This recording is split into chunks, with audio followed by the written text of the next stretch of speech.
حضرت موسیٰ کو، حضرت یحییٰ، حضرت زکریا، حضرت داؤد، حضرت سلیمان، عیسائی آج سب کو مانتے ہیں۔ تو کیوں، اگر یہی ہے کہ اللہ اور یوم آخرت پر ایمان کافی ہے، تو پھر کیا کوئی عیسائی کے یہ کہے گا کہ حضرت عیسیٰ کو بھی ماننے کی ضرورت نہیں، صرف اللہ اور یوم آخرت پر ایمان لے آؤ؟ ظاہر ہے یہ تو کوئی نہیں کہتا۔ اور وہ آج عیسائی اگر کسی کو دعوت بھی دیتے ہیں تو وہ دعوت حضرت عیسیٰ پر ایمان لانے ہی کی دعوت ہے۔ بے شک انہوں نے نعوذ باللہ حضرت عیسیٰ کو اللہ کا بیٹا بنایا ہوا ہے، اور وہ یہ کہہ رہے ہیں کہ اللہ کے بیٹے پر ایمان لاؤ، نعوذ باللہ۔ تو یہ تو نہیں وہ کہتے آج دعوت دیتے ہوئے کہ بس تمہیں حضرت عیسیٰ کو بھی ماننے کی ضرورت نہیں ہے اور اللہ اور یوم آخرت پر ایمان لے آؤ۔ یہ کوئی عیسائی کہتا ہے؟ نہیں کہتا، سوال ہی نہیں پیدا ہوتا۔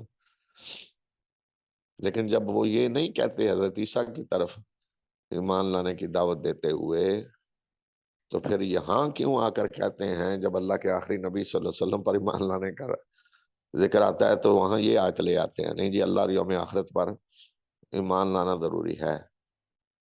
اگر اللہ اور یوم آخرت پر ایمان لانا ضروری ہے ان کے خیال کے مطابق، تو پھر تو ضروری ہے، کافی ہے، تو پھر تو ان کی ساری دعوت ہی کی بنیاد ہی ختم ہو جاتی ہے۔ جو عیسائی آج دعوت دے رہے ہیں اس کی بنیاد ہی ختم ہو جاتی ہے ساری۔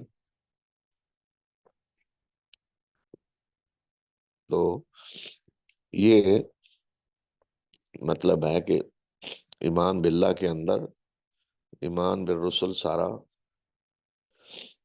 شامل ہے، اس کے بغیر ایمان باللہ مکمل نہیں ہوتا۔ تو یہودیوں کے لیے بھی یہی ہے، عیسائیوں کے لیے بھی یہی ہے، جو صابی تھے، صابی تو اب نہیں ہے، اس وقت کے دور میں ان کے لیے بھی یہی تھا کہ جو بھی وقت کے نبی ہیں جو ان کی طرف بھیجے گئے تو ان پر وہ ایمان لائے، ایمان لا کر انہوں نے نیک عمل کیے تو ان کا اجر ضائع نہیں ہوگا۔ تو یہ اللہ تعالیٰ فرما رہے ہیں کہ جس نے بھی اللہ اور یوم آخرت پر ایمان لا کر اللہ کے رسولوں اور کتابوں پر ایمان لا کر نیک عمل کیے تو اللہ ان کے اجر کو ضائع نہیں کرے گا۔ لیکن جو اللہ پر ایمان کی شرطیں ہیں وہ پوری ہونی چاہیے، اس کے بغیر کسی کا ایمان مکمل ہی نہیں ہوتا، کیونکہ اللہ پر ایمان ہی ہے جس کے لیے اللہ کے رسولوں پر ایمان کی ضرورت پڑتی ہے۔ اللہ کے رسول آ کر اللہ ہی پر ایمان لانے کی دعوت دیتے ہیں سب سے پہلے۔ یا ایھا الناس اعبدوا ربکم الذی خلقکم، اے لوگو آپ نے اس رب کی عبادت کرو جس نے تمہیں پیدا کیا۔ تو اللہ کے رسول بھی آ کر اللہ پر ایمان لانے کی دعوت دیتے ہیں، وہ پہلے اپنی طرف نہیں بلاتے، پہلے اللہ کی طرف بلاتے ہیں اور اپنے آپ کو پیش کرتے ہیں کہ وہ اللہ کے رسول ہیں۔ یہی کہتے ہیں انا رسول رب العالمین، میں رب العالمین کا بھیجا ہوا رسول ہوں، یہ کہہ کر لوگوں کو مخاطب کرتے ہیں تمہارے رب کی طرف سے میں آیا ہوں۔ تو وہ اللہ ہی کا تعارف کراتے ہیں، آخرت کا تعارف کراتے ہیں کہ تم نے مرنا ہے، مرنے کے بعد اٹھنا ہے، اپنے رب کے سامنے پیش ہونا ہے، اس کی تیاری کرو، اس کی اللہ کے رسول دعوت دیتے ہیں۔ تو اللہ کے رسول بھی اللہ اور یوم آخرت پر ایمان لانے کی دعوت دیتے ہیں۔ یہی دعوت رسول اللہ صلی اللہ علیہ وسلم نے مکہ میں 13 سال تک دی لوگوں، اللہ اور یوم آخرت پر ایمان لاؤ۔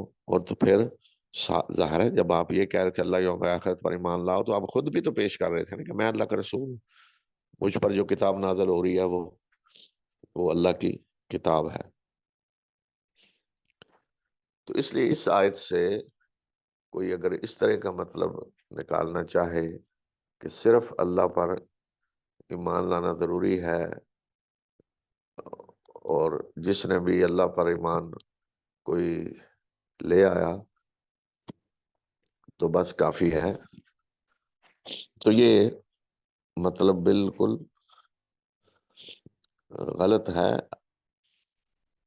اللہ پر ایمان کا کوئی نتیجہ ہی نہیں نکل سکتا، کوئی اثر ہی نہیں ہو سکتا انسان پہ، جب تک اللہ کے رسولوں اور کتابوں بلکہ فرشتوں پر بھی جب تک ایمان نہ لائے جائے۔ اس لیے کہ اللہ کی کتابیں اللہ کے رسولوں تک کس طرح آئی ہیں؟ فرشتوں کے ذریعے آئی ہیں۔ تو اگر وہ کہتا ہے جی میں تو کسی فرشتے کو نہیں مانتا، تو جب اسے کہا جائے کہ اللہ کی کتاب اللہ کا فرشتہ لے کر آیا ہے، تو وہ ظاہر کہے گا میں تو فرشتے کو بھی نہیں مانتا۔ تو پھر اللہ کی کتاب پر بھی وہ ایمان نہیں لا سکتا، اللہ کے رسولوں پر بھی ایمان نہیں لا سکتا۔ تو یہ سارے جو حقائق ہیں اللہ پر ایمان کے ساتھ، جن پر ایمان لانا ضروری ہے، تو یہ ایک دوسرے سے بالکل جڑے ہوئے ہیں، ان کو ایک دوسرے سے الگ نہیں کیا جا سکتا۔ اس کے بعد دوسرا جو سوال تھا وہ تھا کہ اسلام میں لونڈی غلام کیوں ہے؟ تو پہلی چیز تو میں یہ واضح کر دوں کہ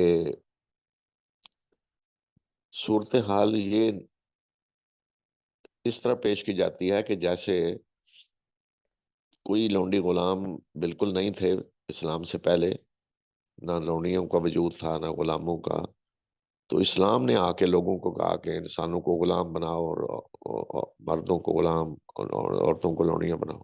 اس طرح گویا کہ پیش کیا جاتا ہے، گویا کہ اسلام یہ چیز لے کے آیا ہے اور اسلام نے یہ حکم دیا ہے۔ حالانکہ حقیقت اس کے برعکس ہے، یہ بالکل جھوٹ ہے اگر کوئی اس طرح سمجھتا ہے یا کہتا ہے۔ لونڈی غلام پہلے سے چلے آ رہے تھے صدیوں سے، اور اس کا طریقہ کیا تھا کہ کچھ لوگ اچانک کہیں جا کر ہلہ بول دیتے کسی قبیلے پہ، تو قتل و غارت کرتے، اگر غالب آ جاتے تو ان کا مال بھی لوٹ کر لے آتے، ان کی عورتوں کو لے آتے، لونڈیاں بنا لیتے، بچوں کو مردوں کو لے آتے، غلام بنا لیتے، کسی کو کہیں سے پکڑا بیچ دیا، وہ غلام بنا کر بیچ دیا، جس طرح حضرت یوسف کو قافلے والوں نے مصر جا کر بیچا تھا۔ تو یا کوئی جنگوں میں کہیں آگے قیدی بن کے ان کو لونڈیاں غلام بنا رہی ہے۔ تو یہ اس طریقے سے یہ لونڈی غلاموں کا نظام چل رہا تھا اسلام سے پہلے، بھرپور طریقے سے چل رہا تھا، ہر جگہ یہ موجود تھا۔ عیسائیوں کے اندر پاس سارا یہ موجود تھا، یہودیوں کے پاس موجود تھا، تو اسلام نے آ کر اس کو شروع نہیں کیا۔ البتہ اسلام نے اس کو ختم کرنے کی پوری کوشش کی کہ اس کو آہستہ آہستہ ختم کیا جائے۔ کس طرح؟ کہ اس کے اندر داخل ہونے کے راستے سارے بند کر دیے۔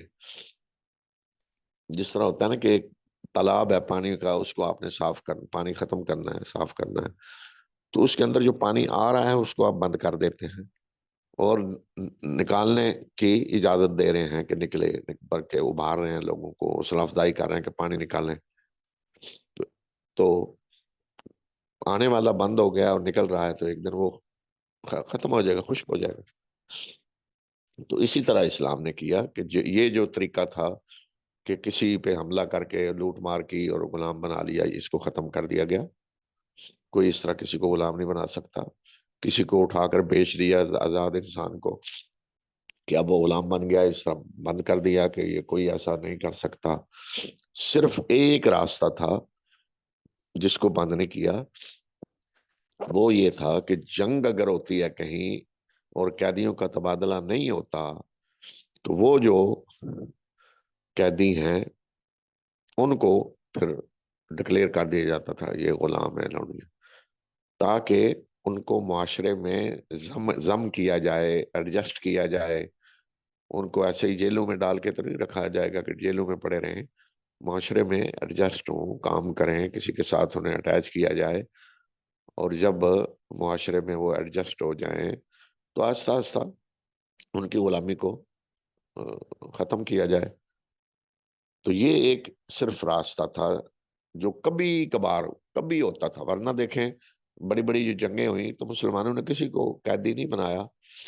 فتح مکہ پہ کوئی قیدی نہیں بنا، غزوہ حنین میں قیدی بن کر آئے بہت سارے، سب کو چھوڑ دیا گیا، اور کئی جنگوں میں قیدی بن کر آئے، سب کو چھوڑ دیا گیا۔ لیکن اگر کہیں تبادلہ نہیں ہوتا تھا تو کبھی کبھار ایسی صورت پیش آتی تھی، تو سارے راستے آنے والے اس میں بند کر دیے گئے، اور نکالنے کے لیے اس میں سے پوری حوصلہ افزائی کی گئی۔ ہر گناہ کا کفارہ غلام آزاد کرنا، غلام کوئی گناہ نہیں ہے جس کے کفارے میں غلام آزاد کر دینا، سب سے پہلے بلکہ غلام آزاد کرنا آتا ہے، اور سب سے بڑی نیکی قرار دیا گیا ہے غلام آزاد کرنے کو۔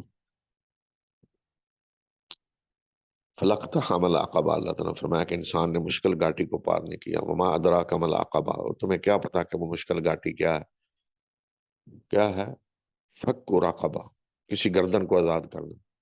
تو سب سے بڑی نیکی جو قرار دی گئی ہے وہ یہ ہے کہ غلام کو آزاد کرنا۔ جتنے کفارے ہیں سب میں یہ رکھ دیا گیا غلام کو آزاد کرنا۔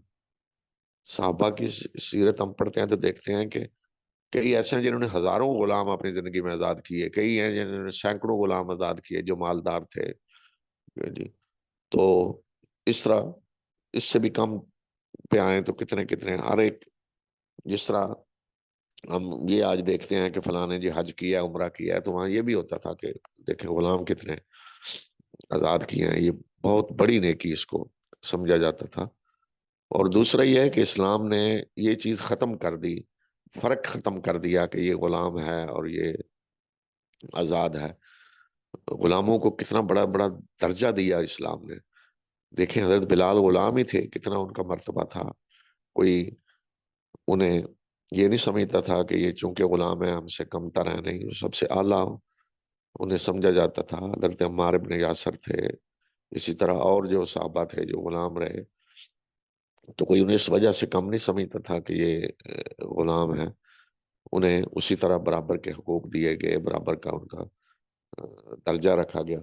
تو اب اگر یہ قدم اٹھایا جاتا کہ اعلان کر دیا جاتا کہ آج سے غلامی ختم ہے، اس کا نتیجہ کیا نکلتا کہ اس طرح کے لاکھوں لوگ جو تھے جو غلام بن کے رہ رہے تھے، لوگوں کے ساتھ اٹیچ تھے، تو ان کا کیا بنتا؟ آزاد ہو کر کدھر جاتے ہو؟